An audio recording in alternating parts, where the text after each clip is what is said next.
Jama'a Assalamu alaikum, barkanmu da warhaka kuma sannunku da sake kasancewa da mu ta cikin shirin Bakan Gizo.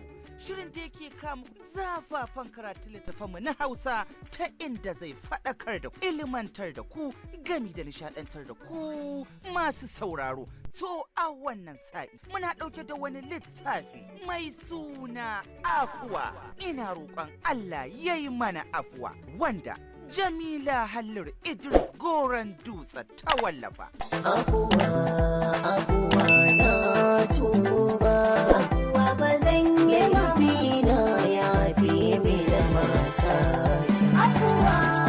Afuwa ba zan ba, haƙi da mutunci kawuna. Wannan littafin ya kunshi soyayya madararta tare da zamantakewar iyali, wanda yake zuwa muku ta shahararriyar tashanmu mai suna Bakan Gizo TV. Ku danna subscribe sannan kuma ku danna alamun ƙararrawa don samun shirye-shiryenmu managarta da zarar mun ɗora. Sunana Abdullahi Muhammad Salbas, wanda ni zan ja akala shirin a halin yanzu. Da haka nake cewa ku dakace ni.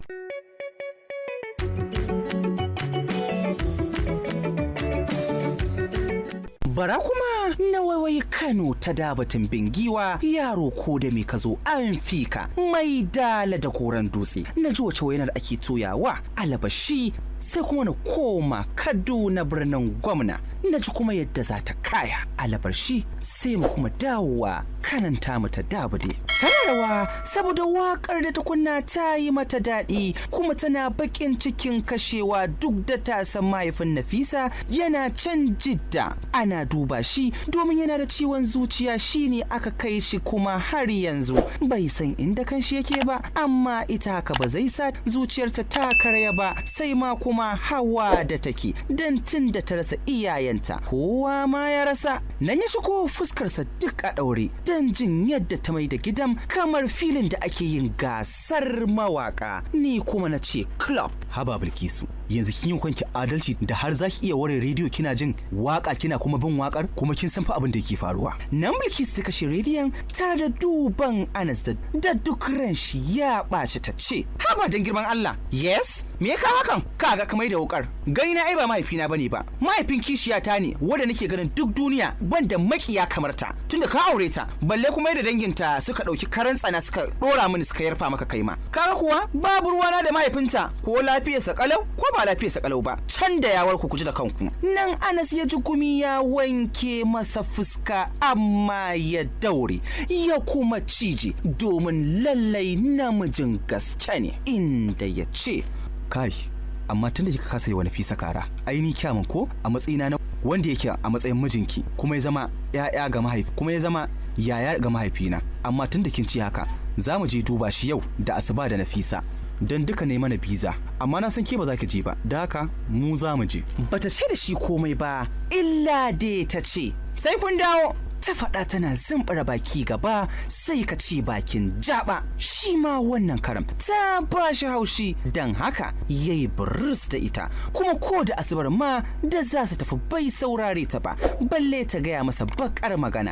Ita ma kuwa bata damu da hakan ba, dan tana so ta raga ƙawarta Ziza, wani wanda Ziza ce ta gayyace ta, kuma duk 'ya'yan manyan ƙasa ta Najeriya ne za su haɗu a wajen, kuma a wannan waje za su yi sababin ƙawaye masu faɗa aji a cikin ƙasa ta Najeriya. Shi yasa ta yi murna da zuwansu. Wannan sai kuma na waiwaya birnin Kaduna garin gwamna. Yau tun da sassafe hadari yayi wa Kaduna ƙawanya, hakan ya tilasa wa maza da dama zama a cikin gida dan daf yake da tasowa. Gashi har yanzu bakwai bata yi ba, sanye take da riga wata 'yar yaloluwa da wando wanda ya ɗan kama ta mukus, kuma babu ɗan kwali a kanta, domin dama ita ba ma'abociyar ɗaura ɗan kwali bace ba. Nan ta ƙarasa inda yake cikin shagwaba da gwalangwatso irin nasu na mata, ta ce, "Ogana?" Bai juyo ba, amma ya amsa, ita ma bata damu da hakan ba. Ta ce, "Jiya ka ce za ka gaya min wata magana, amma sai na nutsu, duk da ajiyan ma a cikin nutsuwa nake, amma da naga kamar a gajiye kake, shi yasa kaga ban damu ba, amma yanzu ina jin ka, ya aka yi?" Abdullahi da ke kwance ya miƙe tare da zuwa can wajen tagar, ya tsaya ba tare da ya waigo ba, don yadda yake ganin girman Saudat ba zai iya duban ta gaban idan ta ce mata wani abu da zai tayar mata da hankalinta ba. Shi yasa ya juya mata baya, ta taso tare da zuwa inda yake, ta ce da shi, "Habibi, tun da nake ban taba jin wata magana da ka faɗa ta ɓata min rai ba, kuma bana tunanin wata rana zaka gaya min, shi yasa nake so na kwantar da hankalinka. Duk abin da ka so, duk kuma nauyinsa insha Allahu zai zama min da sauki, don haka ina jin ka kwantar da hankalinka, ka ji bebi na, ka faɗa mini Habibi." Nan Abdallah ya saukar da numfashi ya kuma ce, "Ki haƙuri Saudat, abin ne yana da nauyin faɗa, shi yasa duk na kasa faɗa miki, amma zuciyata ta riga ta rinjaya har ba zan iya ɓoye miki ba. Yanzu ko zan bayyana miki, na san kina da tausayi da kuma imani, za ki tausaya min, ke ma ki taimake ni." "Ya salam Habibi, kana bani mamaki, don ba zan taɓa ɗaukar duk wani abu da za ka gaya min a matsayin damuwa ba. Don Allah ka gaya min kawai, ka daina kauce-kauce. Wato ka gaya min kenan kana nufin zan tayar maka da hankali ko kuma menene? Kai ba ka san ba halina bane fa." Abdallah ya sake jinjina kai, sannan ya ce, "Kai, ki haƙuri Saudat, kada ki ga laifina, wallahi zuciyata ba za ta yi min adalci ba, kuma ba ta yi miki ba. Saudat, ina so zan ƙara aure." Da sauri ta ja da baya ta da dafe kirjinta tana fidda sautin numfashi, da sauri dididim. Lallai kuwa abin nasu fa ya motso mai sauraro. No, Abdul, kada ka ƙara min wannan wasan, idan kuma kaki za ka iya rasa ni, kowa ma ya huta. Abdullahi kuwa ya yi saurin juyowa wajen ta ya ce, "Wallahi da gaske nake, kin san ban taɓa miki ƙarya ko kuma wani zance wani iri ba, sai dai zan so ki ɗauki hakan a cewa kaddara ce wacce ta riga fata." "Yi min shiru Abdallah, ka cuce ni Abdul, ya sanya ta son ka Abdul, ka cuce ni." Ta faɗa cikin ƙara lokaci guda kuma ta zube a ƙasa ya ɓar. Asume yi saurin nufota yana kwala mata kira, amma na ta yi nisa, don haka ya ɗauke ta ya sanya ta a mota suka nufi asibiti don taimakawa rayuwar. Bara kuma koma Jaziratul Arab, na ji wata waina ake tauyawa a birnin Jidda da ke Saudi Arabia. Dare yayi sosai, babu kowa a cikin harabar hotel ɗin, sai kukan ƙwarika. Gashi ana ɗan sanyi a garin, shi yasa duk ba jama'a. Tana zaune a gefe ta takure tana ta tunani, lokaci tana kai hannunta tana share hawaye don shiga rudani akan komawa da mahaifinta Najeriya. Shine take tunani, domin yana mutuwa ta san karshen zamanta a cikin gidan aurenta ya zo, dama shi ana suke dubawa, shi yasa yake barinta. Nan ta ji wani kuka ya kubce mata mai gajeren sauti, hakan yasa Anas ya dinga jiyo sautin kukan nata a hankali kamar a cikin mafarki, don haka ya farka dan shi har ya soma barci, ya ji mugun tausayinta, hakanan kuma ya ji tsoron ubangijinsa duk ya cika masa kalbinsa, dan duk wani haƙƙin da Allah ya ɗora masa ya manta da shi. Nan kuma ya ji wani irin rashin daɗi, don haka ya taso a hankali ya zo ya durkusa a gabanta ya kuma ce, "Nafisa." Da sauri sai ɗago domin jin maganarsa da ta yi kamar a cikin mafarki. Yana tsugunna a gabanta, hakan yasa ta yi saurin matsawa tare da cewa, "Ka je kawai ka kwanta." Ya yi mata murmushi, sannan ya ce, "Ya za in kwanta bayan ke baki kwanta ba, kina zaune kina faman kuka?" "Kai haƙuri yaya, ba wani abu bane ba yasa nake kuka, sai dai tunanin irin halin da abba yake ciki, ina ganin kamar zai mutu, zuciyata take ayyana mini." "Ka je ka kwanta kawai Anas." Matsowa ya kusa da ita ya soma da, "Ki haƙuri Nafisa, tunda kika ga na samu waje na kwanta aiki ma kin san na san abba ya riga ya samu sauki dan da zaman yoya da shi mun dade muna hira a lokacin ya tambaye ki nace kina sallah da haka taso mu je mu kwanta kin ga dare yayi nan tai saurin kallonsa domin a manufarsu su je su yi bacci ya daga mata gira domin kallon shi da ta yi ba don sirrinta ba ta yarda suka kwanta tare da Anas duk da zuciyarta ta yi mata daɗi amma yadda yake kyamarta bai kamata a ce ta biye masa ba amma mijinta ne ba za ta taɓa jin ƙin shi ba tana ƙaunarsa sosai da haka za ta yi masa duk abin da ya so tare suka kwana har gari ya waye suka dinga jin soyayyar junan suna ƙara fuskar su suka mamanta da wata Bilkisu domin dama dai yana son Nafisa tsakani da Allah ita kuwa Bilkisu kyawunta ne yasa yake santa Nafisa ta ji daɗin rayuwa da suke yi a wannan lokacin amma ji take kamar ma ya zama nata ita kadai ta manta da wata Bilkisu da irin raɗaɗin da take sanya zuciyarta sai da suka yi sati 3 sannan suka bar ƙasar shi ma Bilkisu ce ta addabe su da waya kamar za ta cinye su shi yasa ba su gama cin amarci ba suka haƙura suka dawo gidana ƙasa ta Nigeria bara kuma da ƙara waiwayar Kaduna birnin gwamna na ji kuma yadda za ta kaya da uwar kishi wato da Saudat a tsaye take idan ta yana zubdawa ya ta soma magana cikin kuka da jin ɗacin abin da ya faru Zainab ta taso ta dafa ta tare da cewa anti wallahi ba na son in ganki a cikin damuwa don ba haka kike ba amma kwana bi duk kin sauya kin kuma rame kin fita daga cikin hayyacinki tamkar kin shekara kina cuta kuma na tambaye ki dalili kin kasa gaya min dan Allah wai me yake faruwa ne ni na riga fa na shiga rudani jin haka yasa Saudat ta juyo cikin yanayi na damuwa kuma har yanzu idan ta bai daina zubda hawaye ba ta dubi Zainab ta kuma ce Sista na san zaki sauran kallo na a matsayina na makaryaciya domin na gaya miki duk inda Abdul yake ba zai taba duban wata mace ba bayan ni Zainab maza da dama sukan sauya a duk sanda suka ga wata mace da zuciyarsu ta so rayuwa da ita ni ma ban tsira ba Abdul zai ƙara aure duk da ban san dalili ba Zainab yaya zan yi ina kallon Abdul ya shiga ɗakin wata mace da niyyar matarsa duk abin da yake mana fa ya kuma raba mana girki watakila har san da yake min ko ma fiye da hakan ni ban san me yake faruwa da ni ba kin ga kuna zama makaryaciya a bar gudu Zainab ina zan sanya kaina kin san dai irin shakuwar da yake tsakanina da mijina kin san kuma halin da zan shiga dan Allah ki min taimako wanda zaki iya dangane ni kadai na rayu da Abdul dan Allah ki taimake ni Zainab ta shiru kafin ta ce shikenan anti dan Allah ya isa ina shi yayan yake wannan suna na yaya Saudat din ce ta ce Zainab ta dinga faɗa wa Abdul haka kuma yi wa Abdul daɗi dan yana matukar son sunan Saudat ta ɗan kau da kai ta ce to me kika yi masa ni ma ban sani ba to kin ga karki damu zan je ko zan yi nasara wajen ganin na sa shi ko kuma na tuna masa da irin ƙaunar da kike yi masa don ina ganin watakila ya manta nan Saudat ta juya ba tare da ta ce kanzil ba ki hakuri Zainab don ba lallai Abdul saurare ki ba amma duk da haka ki jaraba yana falon ƙasa sai Zainab ta kuma cewa komai ba ta yi waje ita kuwa Saudat ta bi ta da kallo cikin nutsuwa da taushin murya ta yi sallama yana kwance akan doguwar kujerun three-seaters ya daga kansa yana kallon fankar da ke juyawa a cikin nutsuwa nan dai ta sake jifansa da yin sallama kuma ta 'yan aljanna duk da yana jinta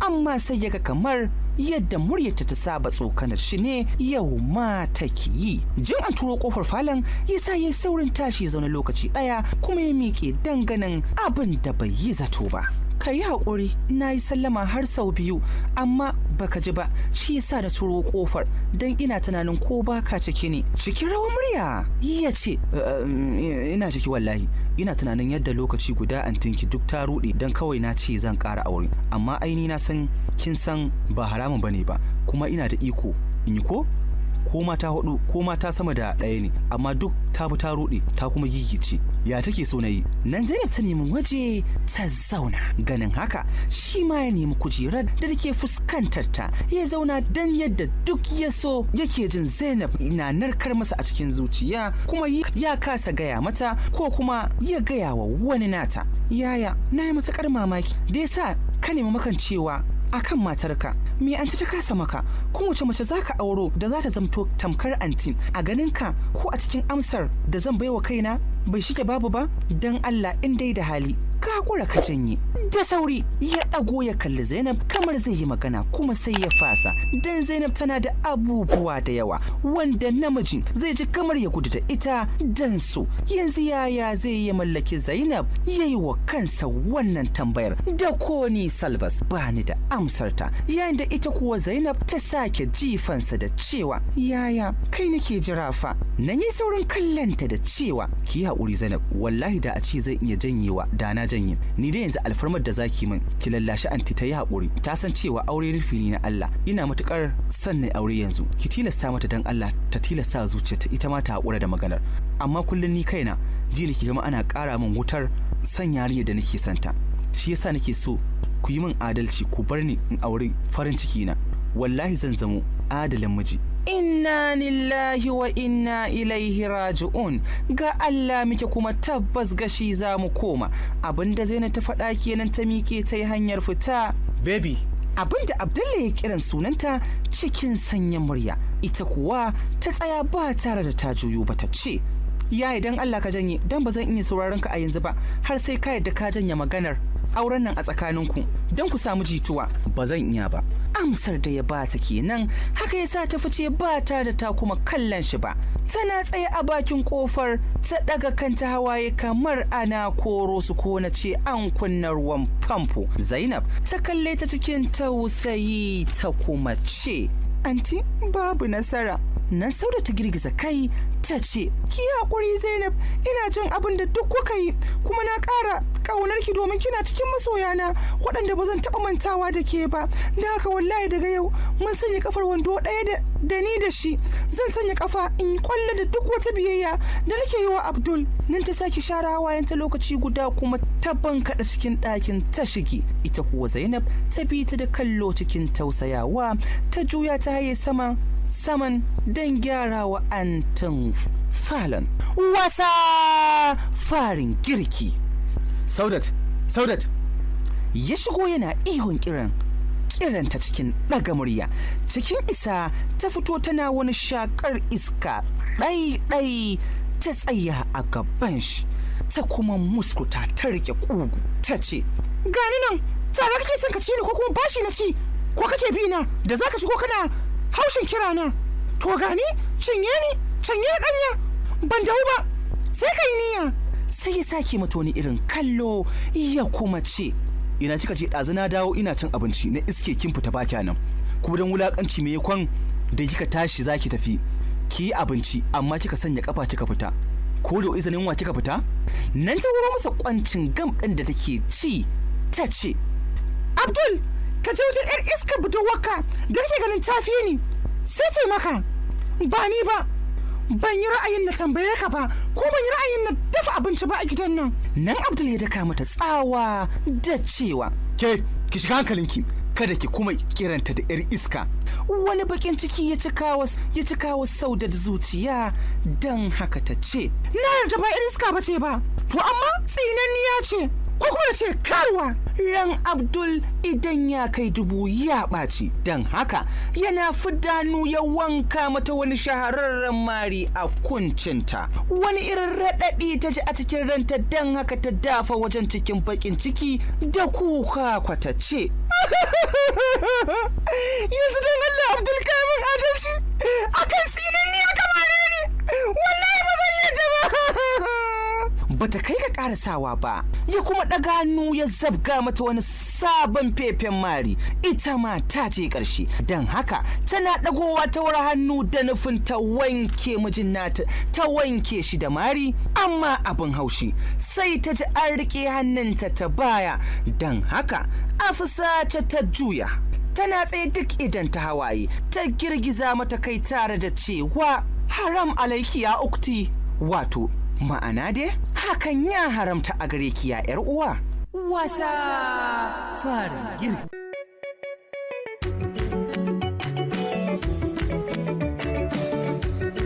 To a nan zan tsaya ta cikin shirin Bakan Gizo, inda nake karanto muku ƙayataccen littafin nan mai suna Afuwa, wanda Jamila Halliru Idris Goran Dutse ta wallafa.